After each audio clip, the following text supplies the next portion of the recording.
उल्हासनगरच्या सुभाष टेकडी परिसरातून एका विधवा महिलेवर तिच्याच दिराने हातोड्याने जीवघेणा हल्ला केल्याची धक्कादायक घटना समोर आली आहे। फिर्यादी सुरेखा या आपल्या 16 वर्षीय मुलासह राहत असून घर खाली करण्याच्या कारणावरून दीर विल्सन याच्याकडून अनेक दिवसांपासून त्यांना सतत त्रास दिला जात असल्याचा आरोप या महिलेने केला आहे।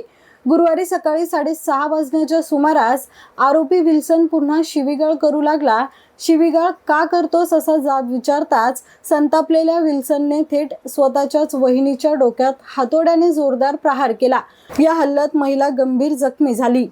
आईला वाचवण्यासाठी आलेल्या तिच्या 16 वर्षीय मुलावरही आरोपीने हातोड्याने हल्ला करत त्याच्या हाताला दुखापत केली आहे। या घटनेत आई आणि मुलगा दोघेही जखमी झाले असून परिसरात भीतीचं वातावरण निर्माण झालं आहे। मात्र या प्रकरणात सर्वात धक्कादायक बाब म्हणजे पोलिसांनी गुन्हा दाखल करून आरोपीला ताब्यात घेतलं, पण अटक न करताच पुन्हा मोकाट सोडल्याचा आरोप पीडित महिलेने केला आहे। काही दिवसांपूर्वी अंबरनाथच्या एस्त्री पार्क आत्महत्या प्रकरणात मुख्य आरोपीची चौकशी करून पोलिसांनी त्याला सोडून दिल्यानंतर तो फरार झाला। या घटनेनंतर पोलिसांच्या भूमिकेवर प्रश्नचिन्ह उपस्थित होत असतानाच आता उल्हासनगरमध्येही गंभीर हल्ल्याच्या आरोपीला अटक न झाल्याने पीडित कुटुंब संतप्त झालं आहे। आरोपीला पोलिसांचा अभय आहे का? गुन्हेगारांना पळून जाण्याची संधी दिली जाते का? पीडितांचा जीव धोक्यात असताना पोलीस नेमकं कोणतं संरक्षण करतायत? असे अनेक प्रश्न आता नागरिकांमधून उपस्थित केले जात आहेत। दरम्यान इतक्या गंभीर हल्ल्यातील आरोपीला पोलीस अटक न करताच मोकाट सोडून देत असतील तर पोलिसांच्या कार्यपद्धतीवर प्रश्नचिन्ह निर्माण होणं साहजिकच आहे।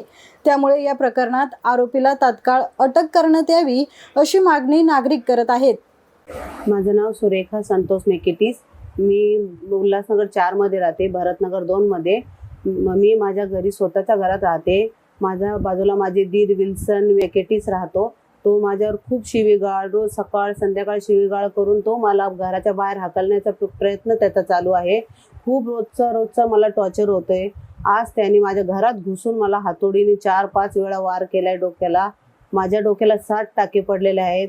तरीच पोलिसांनी काही कारवाई न करता त्याला घराच्या पोलीस चौकीतून बाहेर काढले आहे। मी विचारपूस केली पोलिसांना, तो कुठे तर ते बोलले आम्ही त्यांना सोडून दिलेलं आहे। मी त्यांना म्हटली की मला एवढा वार झाला असताना तुम्ही त्याला कसे काय सोडू शकता? तर ते मला म्हणाले आमचा कानून असाच आहे, तर आम्ही असेच जे आम्हाला सांगितले तेवढंच आम्ही करणार। मी जर त्यांना म्हटलं की मी जर त्याचे हातपाय तोडले तर तुम्ही काय बोलायचं नाही। ते बोलले की तुम्ही त्याचे हातपाय तोडले तर मी तुम्हाला अंदर टाकू शकतो, असं सुद्धा त्या पोलिसांनी मला सांगितलंय। मग आता मला इतकी भीती झाली की तू बाहेर आलेला आहे, मी कसं काय राहणार माझ्या सासरी? मला नाही कुठे जाणं, मला काही उद्या झालं तर मी माझ्या मुलाला कोण बघणार आहे?